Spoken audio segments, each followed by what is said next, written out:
Bonjour les amis. La Nissan Teana était équipée de 3 moteurs essence atmosphériques. 2 d'entre eux avaient un volume de 2,5 litres, mais différaient par la conception du bloc.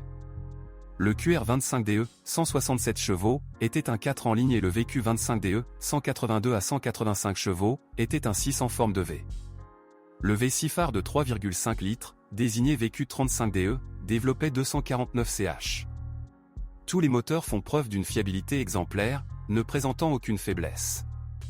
Le mécanisme de distribution de gaz est entraîné par une chaîne qui, en règle générale, ne nécessite aucune attention. Au moteur est associé un variateur Jatco de 2,5 litres JF011E et de 3,5 litres JF010E. Le variateur est très capricieux et nécessite des vidanges d'huile régulières, au moins une fois tous les 50 à 60 000 km.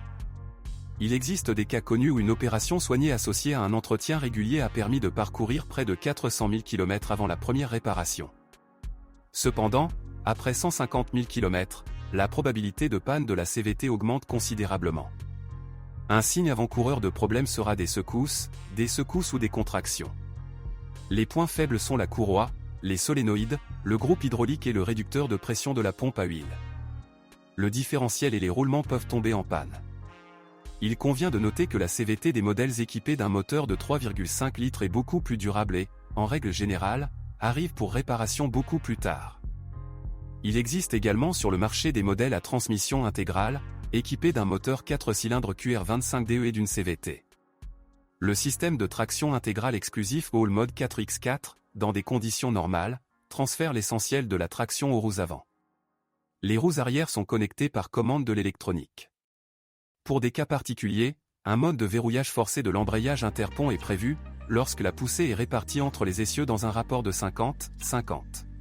Bonjour les amis, vous cherchez une voiture d'occasion, vous devez prêter attention au site web carm.pro. Carm.pro est grand catalogue de voitures, moteurs, boîtes de vitesse. Et le meilleur, c'est que vous pouvez trouver des informations sur les pannes de n'importe quelle pièce. Complètement gratuit. Allez sur le site web carm.pro et découvrez tous les éventuels points faibles des voitures d'occasion.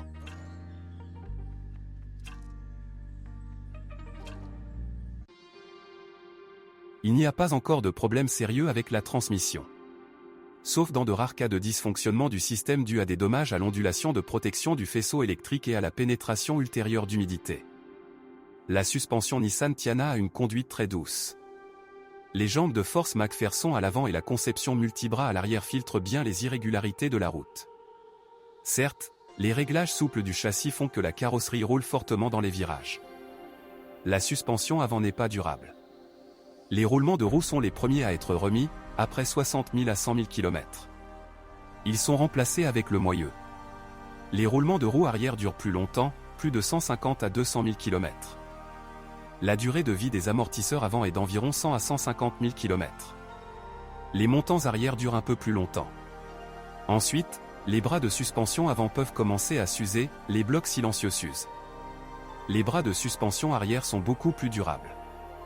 Après 50 000 à 100 000 km, les ressorts arrière perdent sensiblement leur élasticité d'antan et la poupe s'affaisse. L'inconvénient réduit considérablement la garde au sol déjà faible. Les nouveaux ressorts ne durent pas longtemps. De nombreuses personnes tentent d'éliminer le défaut en installant des entretoises. Sur certains exemplaires, une destruction de la barre anti-roulis arrière a été constatée. La crémaillère de direction peut fuir ou cogner après 100 000 à 150 000 km. La traverse en bas de l'arbre de direction peut également faire un coup. Parfois, après 60 000 à 120 000 km, la pompe de direction assistée commençait à pomper de l'huile. Le plus souvent, la maladie survenait en hiver. Le tuyau haute pression peut également fuir. Le corps n'est pas sujet à la corrosion, cependant, il vaut mieux ne pas retarder l'élimination des copeaux. La peinture n'est pas de très haute qualité. Souvent, après 2 à 3 ans, un gonflement de la peinture sur le capot et le coffre a été observé. Les propriétaires ont été contraints de repeindre les éléments endommagés sous garantie ou à leurs frais. Parfois, les éléments chromés de la garniture extérieure se détérioraient rapidement. Au fil du temps, le panneau avant, et parfois d'autres pièces intérieures, commencent à grincer dans l'habitacle. Malgré son aspect correct, la sellerie cuir des sièges, du volant et du sélecteur de vitesse n'est pas durable. Des éraflures peuvent apparaître après 30 000 à 70 000 km. Certains propriétaires se plaignent du jeu longitudinal dans le siège du conducteur, le joint en caoutchouc s'use ou les engrenages de l'entraînement du siège se cassent. Le moteur du ventilateur de chauffage est situé avant le filtre. En conséquence, des débris s'y déposent et il commence à faire un bruit fort. Pour faire disparaître le bruit, il suffit de retirer le moteur et de nettoyer tous les débris, feuilles et aiguilles, et parfois un morceau de joint tombé de nulle part. Le moteur entraînant l'un des registres du climatiseur peut également émettre des bruits parasites.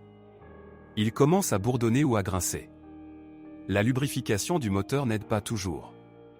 Le plus souvent, il s'avère déjà usé. Cependant, vous pouvez trouver un nouveau moteur et remplacer uniquement celui-là. Si vous connaissez d'autres dysfonctionnements de modèle, assurez-vous d'en parler.